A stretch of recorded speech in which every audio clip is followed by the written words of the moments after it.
Welcome back to the Skull Buff SportsCast. I said that wrong once before. I gotta get used to saying that. My name is Mason LeBeau. You are probably used to hearing Oliver Hayes in this spot, but our guy has moved on to professional work. He is working with 24/7 Sports, covering the CU men's basketball team.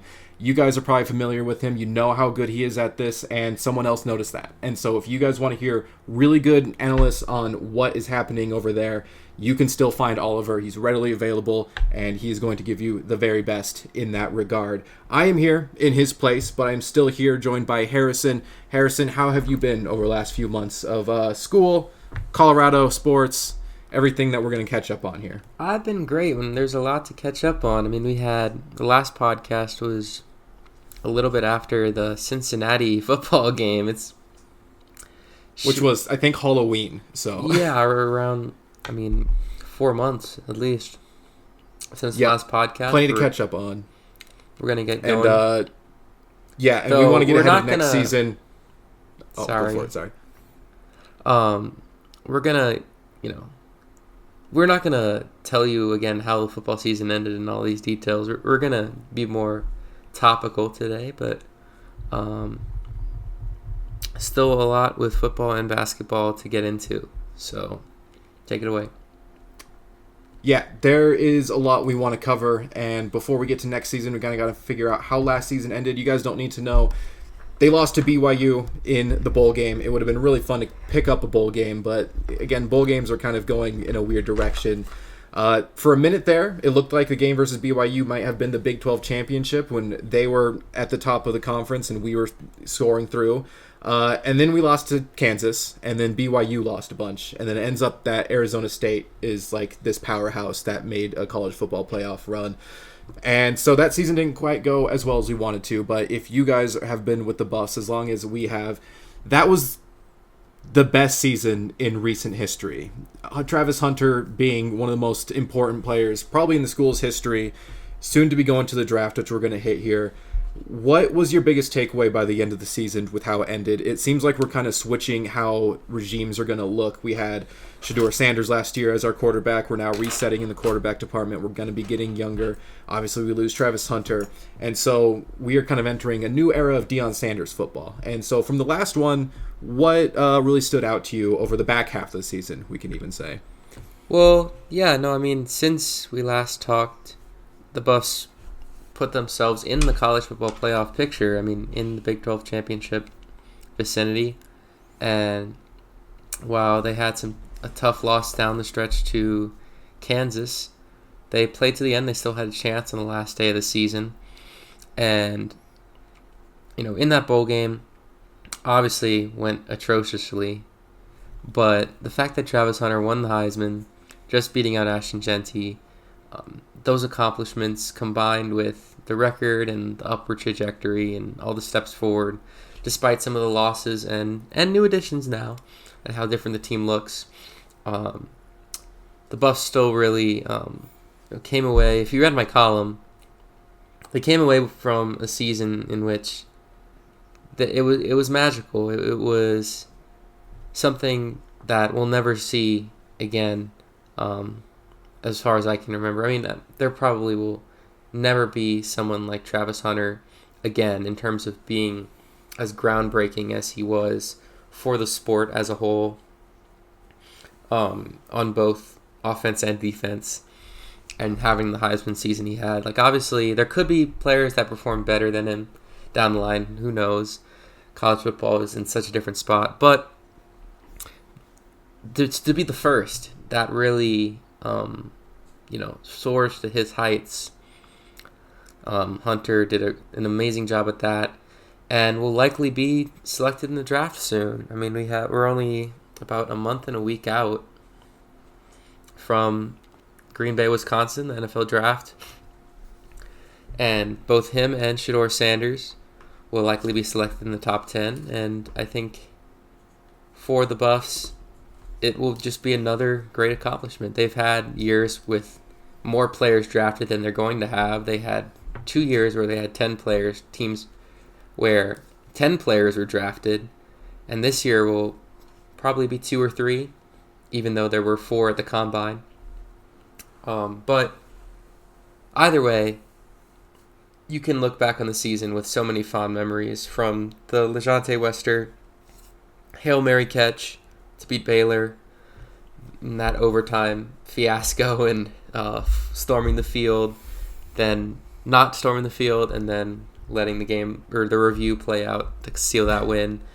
Then a game like Kansas State, where Kansas State comes into it, they beat Colorado, but the Buffs play neck and neck. They're dealing without Travis Hunter, and they find a way to be resilient and stay in that game till the very end. So they played their hearts out this season, and while there weren't any statement wins against teams that were ranked or teams that were at the top of the top, next year will be the chance to prove it, because the schedule looks a lot more formidable in terms of playing those premier Big 12 opponents. Yeah, I liken it a lot to like that 2011 Broncos season, the Tim Tebow season, where they didn't quite win anything big, but the memories of that season are going to last forever. Like the Steelers walk-off overtime win. I got Demaryius Thomas in the background. We don't have video yet. Coming soon. Don't worry about that.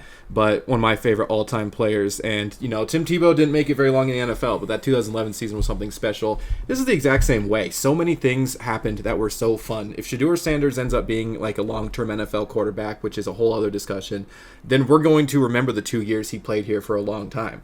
Travis Hunter is obviously a player that we are going to remember for maybe ever as one of the most important players in college football history. Potentially, he has to be up there, I have to think. I don't feel like that's recency or homerism to say that. To be able to play both sides almost 100% of snaps every time and win the Heisman, he's cemented his place in history, and we've been there, and we saw that. And now we're entering one of my favorite parts of the season, which is the NFL offseason, but the early part where all the team building's happening. And it just so happens that the first year that I was really on campus and got to cover the Buffs is a year where they're going to be incredibly relevant in the draft. And so we're looking at 4 to 5 guys getting drafted. As you said, it's not the deepest class, but this is going to be one of the first times ever where the Buffs are going to have 2 guys go probably in the top 5, and if not, at least the top 10. And we're looking at a decent chance right now of potentially having the number 1 overall pick. Yeah. And it's such a weird draft class that we don't actually know if that's Travis Hunter or Shedeur Sanders yet. I've been trying to keep up with the Titans who pick at that spot, and it's really hard. They're not giving any read of which way they want to go. Some are saying that they want to punt on a quarterback for a year, start rebuilding, get the roster in good shape, in which case Travis Hunter or Penn State's Abdul Carter makes a lot of sense. But they also need a quarterback. But Cam Ward nor Shedeur Sanders have separated themselves from the other player. And so it's impossible to tell which way the Titans are going to go. It seems like it's almost going to be impossible for both these players to fall past pick 6, which is unfortunately where the Raiders picked. And Travis Hunter should be a lock to go top 3 at the latest, or top 4 rather. And so let's talk about some of these guys before we move on to basketball. What is your read so far? What are you hoping for with Shedeur and Hunter? Where do they land? And do you have any comments on some of these other guys we're going to see get drafted? LeJontay Wester in a deep wide receiver class. Same with Jimmy Horn. Technically, same with Will Shepard, too. He's really interesting, but those guys are all probably going to be day 3 picks. We also got Cameron Stillman Craig on the back end as a nice little dime safety. He might go somewhere. If you have any thoughts, anything you've heard, or just general thoughts on some of the draft buffs? Yeah, no, you kind of said it pretty well. I think that Shedeur has a better chance of slipping a little bit than Travis. I don't see Travis going outside of the top 5 and, even into the top 3. It would kind of surprise me if the Patriots didn't take him if they had the chance at that 3rd pick, I believe.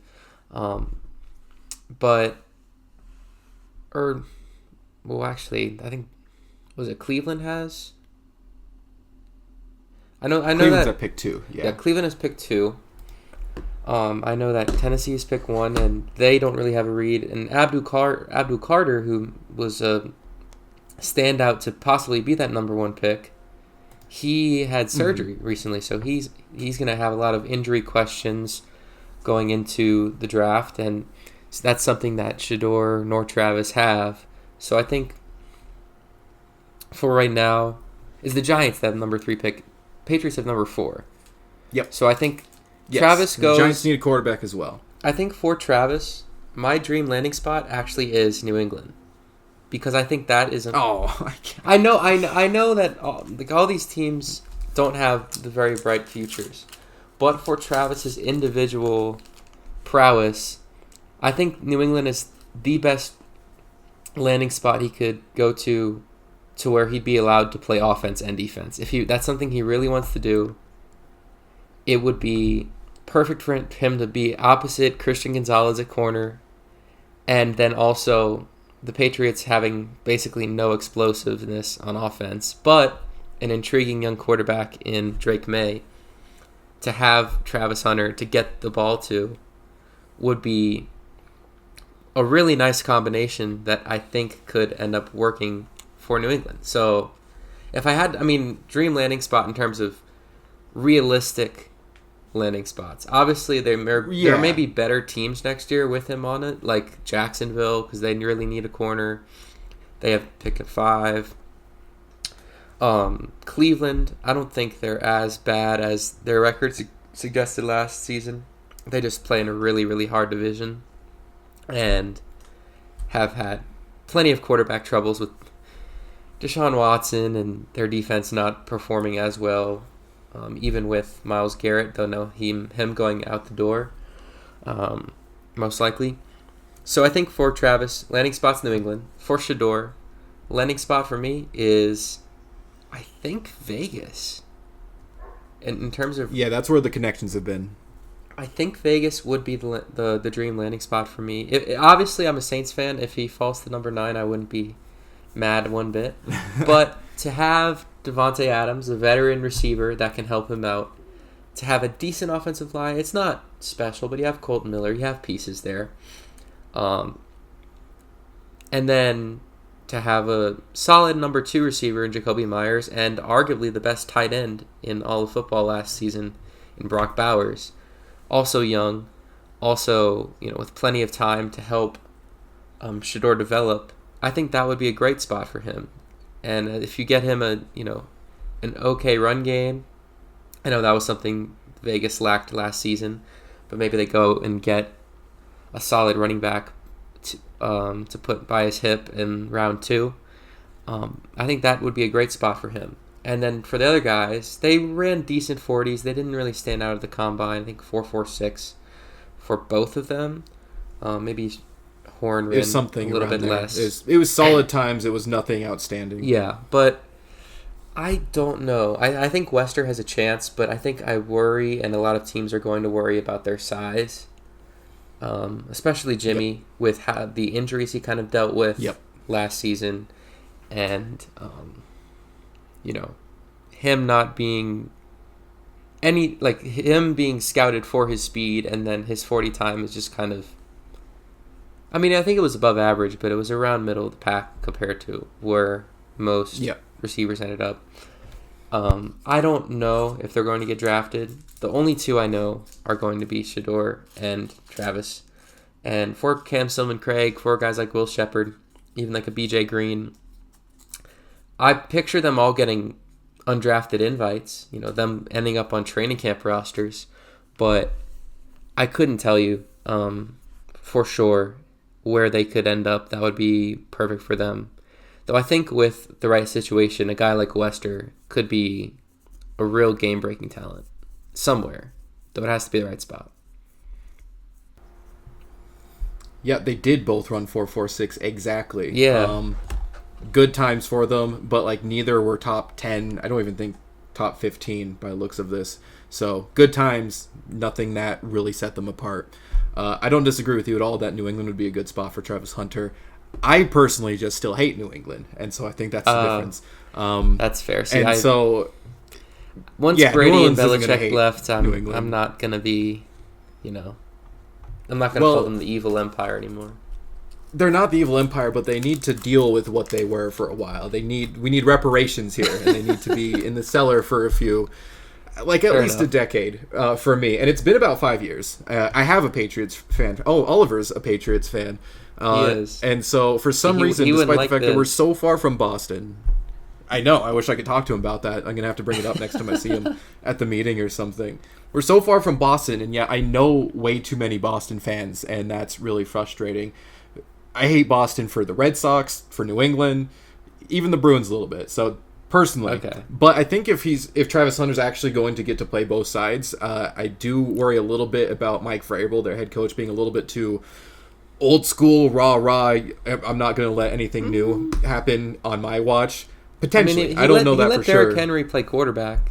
I'll say that. He did let that happen for a second, and it worked. So maybe I'm wrong, but I think a team like the Tennessee Titans, the Cleveland Browns, and maybe just those two teams that are going to need, to be honest, attendance, like reasons for fans to tune in while they're bad for a year or two. That's true. I think those might be the teams that, and they have younger head coaches. Those might be the teams that are like, let's give it a shot. Let's put him out there. Let's just see if he can do it. He might not be that long term, but maybe we develop him as a rookie on both sides and see where he's best. And then eventually I think he'll settle into being more of a specialist on one side than the other, but we'll see. I think our guys are going to get drafted. I just think it's going to be maybe 5th, 6th, 7th round, but I wouldn't be surprised if a couple of them are, as you said, training camp invites. But I think LeJohntay Wester gets drafted. I think Jimmy Horn gets drafted. By the 6th, 7th round, teams are just taking shots anyway, and like we saw, they could make big plays at times. Shador got them the ball. Very fair. But let's just, before we get to basketball, because we really should, let's just talk about what the team looks like going into next season. We have a quarterback battle that we'll probably cover all off season. We don't need to get into this too much yet, but if you had one takeaway about how the team is sitting right now going into next year, what's your optimism level? Let's go with that. If I had to rate my optimism on a scale of 1 to 10, I'd say like a 7, because I still believe that no matter who the quarterback ends up, the team is going to be structured in a way that it's not as reliant on him. So I think with Pat Shurmur, he coached a little bit out of his element when he had such a pass-heavy attack with Travis and all those receivers alongside Shador. I think now you go to more of a traditional college balanced offense. I think you still, put the ball in the quarterback's hands a lot. I think Julian Lewis has really good potential, along with Caden Salter having, arguably one of the best seasons of any Group of 5 quarterback in the last 10 years or so. That season he had 2 years ago with Liberty. So I think any way you slice it, the quarterback won't have the pressure put on him that Shador had. They won't have to carry the weight. And especially if you have a freshman coming in, you want to get that run game behind him. So I think going to a Michael Welch, going to an Isaiah Augustave, guys that have years left and that can carry be kind of a workhorse at times, or at least split the load, that will help. I think the defense will still be very solid. Along the defensive line, you lose some coaches. You lose a Damian Lewis. You lose a Phil Loadholt on the offensive line. But I think for the trenches to improve, it's very realistic to see the offensive line improving again because of who some of the guys they went out and got. They went out and got bruisers. They went out and got interior guys that are going to help the run game. So I think optimism level 7 out of 10. I can't tell you a record prediction yet because there's still some time for the rosters to shake up with the spring game and then the portal reopening. So I can't tell you that, but what I can tell you is that this team I still think has a chance to make a bowl next year and be a solid team in the Big 12.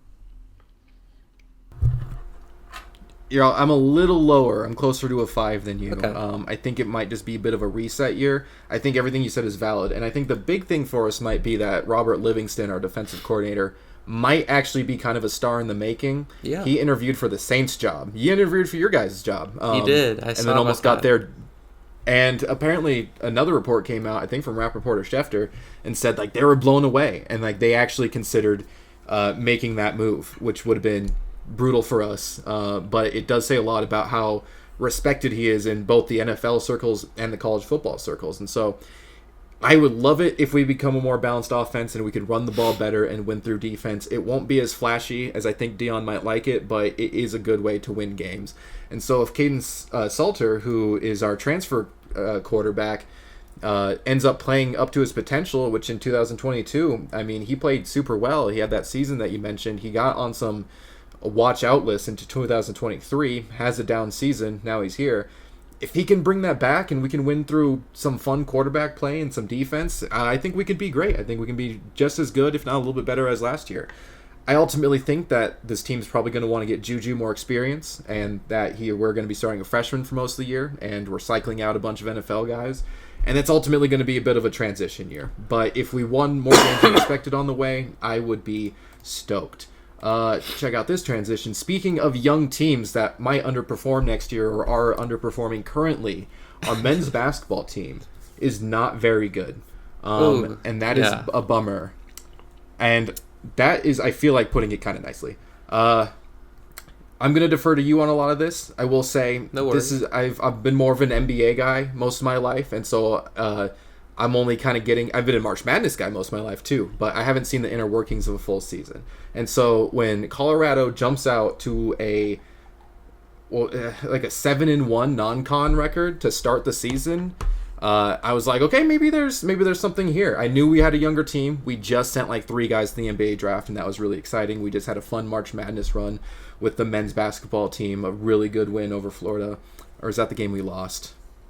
I think that's the game we lost. Florida was the game we lost. That was the game they won, and then they lost to Marquette the next round. That's Marquette. It was a fun March Madness. We kind of expected this to be a regrouping year, but again, we start great on non-con, and then we beat UConn, who's ranked number 2 in the world, or in the world, in NCAA. And so I'm like, okay, maybe we've caught some fire here. Maybe there's like some young guys here and some transfers who are really going to kill it. Well, what happened is that loss pretty much knocked UConn out of contention. That was like they said UConn sucks. They didn't say Colorado's low key kind of great, and they were right. UConn has not been. They've been okay this year. Still kind of a good win. And then so we start conference play. We lose pretty much everything. We cannot catch a win on the road, and it was a tough year, which is only mostly a bummer because we're coming off of a fun year. And so what were your takeaways from the season, and what is the hope for the future? Well, it's not over yet, I guess, technically. It's so not there's technically always over yet, there's still time. They play in about 15 minutes against Kansas State on the road, which is a game they could possibly win, though by the time we release this, it'll be over. But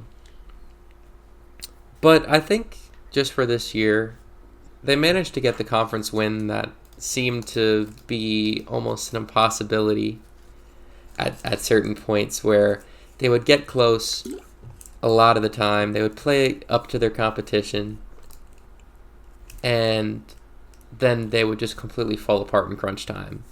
They still have 3 games left to, I guess, get to 5 conference wins, but for the team and their future prospects, it's going to be some rough sledding, especially with how deep and good the Big 12 conference is and where it'll be in the future. Like, there were teams that really struggled that were projected to be right up there, like in Arizona State, 4-14 in conference play. They are projected to be like kind of a dark horse coming from the Pac-12, and they're not very good at all.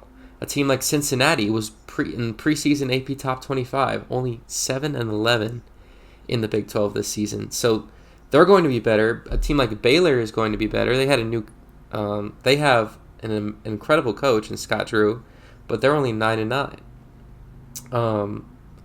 So with how the Big 12 operates, it's going to be some tough sledding to get used to playing an NCAA tournament caliber team every single game, or every other game at least. There are 5 ranked teams right now, including BYU, who and then also Arizona, who came over from the Pac-12. So it's not just the Pac-12 teams are all struggling. And Utah's had a decent year and outperforming their preseason expectations. So it's not just the Pac-12 thing. There's a lot to assess. They have some intriguing young players, but with the portal, that could change in a blink. A guy like Bangad Dak could see his potential and want to go to a team that has better March Madness prospects to play out his college career. A guy like Julian Hammond is going to be out the door next year. Trevor Baskin, Andrei Yakimovsky. So there's going to be a fresh batch of transfers, I imagine. In terms of the prospects they have coming in next year, nothing jumps off the page, but it's decent once again. So this season you saw Sebastian Rankic come in and come into his own as a freshman to at least be a contributor. But other than that, there hasn't been a ton of production from the youth, and some of the transfers haven't been panned out exactly as you imagine. Like a guy like Elijah Malone has become essentially unplayable in big moments down the stretch of this season. A guy like Andrei Yakimovsky has made rookie mistakes for being as experienced as he's been in terms of just free throws and late game play. So the late game play, the crunch time coaching, the decision making will definitely have to improve for next season to have any chance, because they play competitively. They compete. It's not like this team is just mailing it in out there. But there's definitely a long way to go before we can talk about them being Big 12 contenders or March Madness contenders. We could move on to some better basketball, but in a way equally as disappointing with the women's basketball team. So last year, great season, Sweet 16 run through the March Madness. You lose to Caitlin Clark. There's no shame in that. Everyone loses to Caitlin Clark. All right, and it was 2 years in a row it ended like that. I mean, 2 years back, Sweet 16 again, lose to Caitlin Clark. So, and a team with essentially the same makeup, a team that had a ton of continuity. And I think what you may be getting into now is the lack of continuity that they've had. So, go ahead. Sorry. Yeah, no. Things, again, like the men's team, they start out really well. We look really good. We're beating plenty of teams. You get into conference play. They're more competitive. They get more wins. And things have unfortunately just kind of fallen apart. We are going to go the women's season is over. The regular season is over. They finished 2-5. They get to 16-6. They finish 2-5 over their last 7 games, which is just brutal. And as you can elaborate on, things just didn't seem to sync up when you hoped that they would kind of finish on a strong run, but things just go south. Their March Madness life basically depends on them kind of having a run in the Big 12 women's tournament. So what happened? Why did things fall apart? And do you think that they could make a surprise run here in the tournament? Well, it's tough because the seeding they ended up at, it was going to be between the 8 and the 9. And no matter what, they're going to get to that second round and play Arizona because they play Houston in round 1, who Houston is the last seed. They won one conference game all year. I don't think Houston has won a game since January. Yeah, January 14th was their last win. They better win then. Yeah, so this season was definitely a lot of new. We talk about those tournament teams, and you think of Jalen Sherrod, you think of Quay Miller, Aaronette Vonleh. They all are gone. And even the players that stuck around, like Frida Foreman, like Sarah Rose Smith, they were hurt for a lot of the season. Frida Foreman might be out for the season. She missed, I believe, 13 or 14 games this season with a foot issue. She's missed the start of the year. She came in, played pretty well in the middle, and then, re-aggravated it, and it just went downhill. I think they played with about 10 or 11 different starting lineups this season. And the lack of continuity despite some of the new players being very solid contributors, Jade Masagayo is a star, is a stud. She, played extremely well considering considering her predecessors in Quay Miller, in Aaronette Von Lay. But again, it was kind of the same issues that hurt Colorado in the past with those past teams. Turnovers, self-inflicted wounds, foul trouble. Kendall Wetta was a senior and had an amazing start to the season. And again, the injury bug kind of caught up to her. She had 2 concussions this year. And then all of a sudden you look at her turnover numbers and they're terrible. She is the leading assist. She leads the team in assists, but also in turnovers. I believe she's at 3.3 a game. And compared to 5 assists, that's not the most encouraging. So turnovers and play on the road, especially because 4 of those 5 wins that you mentioned were all on the road. And as you mentioned, their Big 12 or their March Madness chances are essentially dead if they don't win at all. And once they play Arizona and if they win that game, which they have a shot at, they beat Arizona in their only time they played each other this season, they would play the number 1 seed. And that will either be TCU, who they really struggled against, and Baylor, who they struggled even more so against because that was their only conference home loss. They played amazing at home in conference play, but and managed to pull off 2 upsets against West Virginia and Kansas State. They played up to their competition at home, but Baylor just ran them out the gym, and I think that was the game where the injuries really caught up to them. And now it's kind of, you end the season on a sour note. Texas Tech, you kind of blow that opportunity. You go into that, you get a bye, maybe you get Frida back, and now you have to play on Wednesday in Kansas City, which I'll be at, so make sure you tune in for all that content.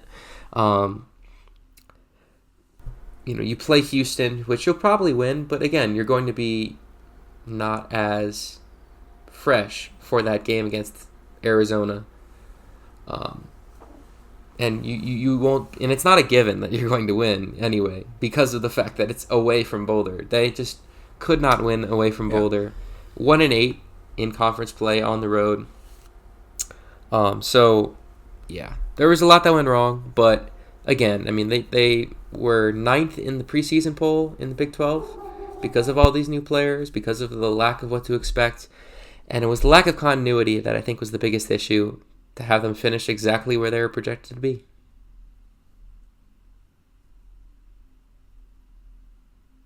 So, yeah, no, I think there's definitely some positive takeaways from this season.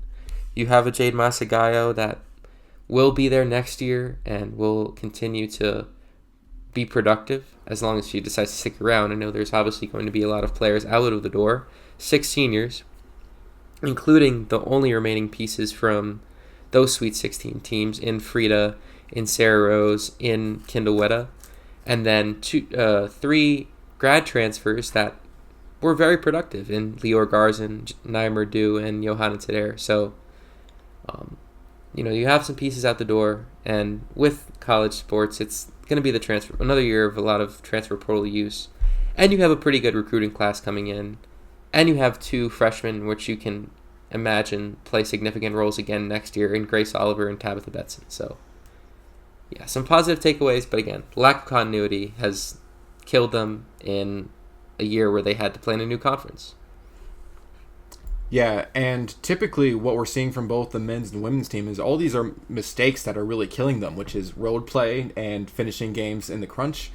Are usually issues of younger teams, but on both sides we have veterans, as you said, who are not being veterans in those fourth quarter moments or on the road, which is really frustrating. Yeah. But at least with the women, it's good to know that there's a little bit more upside to the whole situation. With the men, we're just going to have to see if we can get a more cohesive and, quite frankly, better roster. Yeah, because both teams have really good coaches. Yes. This year is not on Tad Boyle, in my opinion.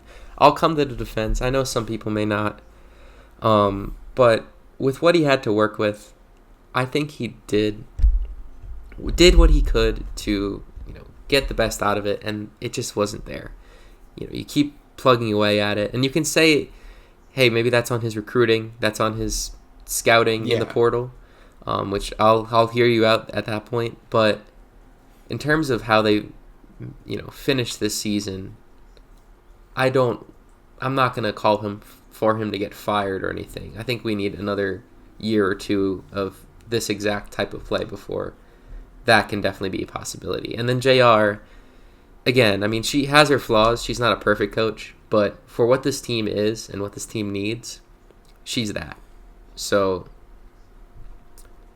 there's going to be a lot to resurvey, recalibrate this offseason, but for both sides, you can't come away with it that, I guess, let down, because you knew coming in there was going to be a lot of change, and that change usually means, not incredible results. You'd be pleasantly surprised if they, finished in the top, both finished half in the top half of the conference, but you're not surprised and not, super discouraged for the foreseeable future just with how these seasons ended. Yeah, I mean, at least with the men's team, they were expected to be bad. And so it's not like they completely underperformed and underwhelmed. We knew that this was going to be a bit of a rebound here, if you will. And so we'll see. We're going to keep an eye on it. The seasons are going to wrap up soon. We will cover both the basketball teams' seasons as soon as they are officially over, although granted, the CU's men's team, it more or less is. But by the next time we meet, they'll probably both be over. Yeah, exactly. So we'll cover that more in depth next time. Maybe we'll get Oliver back on, see what he has to say about it. I'm sure he would have plenty to say. The Pro Day is coming back up for CU. We got plenty to cover there. The draft is going to be shortly after that. And then we got another season coming up, and I could not be more excited to get into it. And so we just wanted to get on here, cover some of the things that we've missed, and really just get this train moving. And so, is there anything else you wanted to close us out with? Just I'm happy to be back. I wanted to get back into the podcasting, and things kind of got a little busy and chaotic at the end of last semester, and then starting up the pod again was something I definitely wanted to do at some point. So glad we got back into it, and still plenty more to cover. We can end up talking about the club teams. I would love to talk about the club teams because baseball is about to start. Lacrosse just started up. Hockey finished up, so we can survey that season. Obviously, there's no dangle, snipe, and stampede as there was last season with Alex, Jared, and Aiden. So we can talk about the hockey teams. But yeah, no, overall, really happy to be back. All right, I look forward to it. Let's knock it out for hopefully a really successful 2025, and then we'll get better every year after that. So thank you guys for listening. We will see you guys soon. And we'll see you then. All right.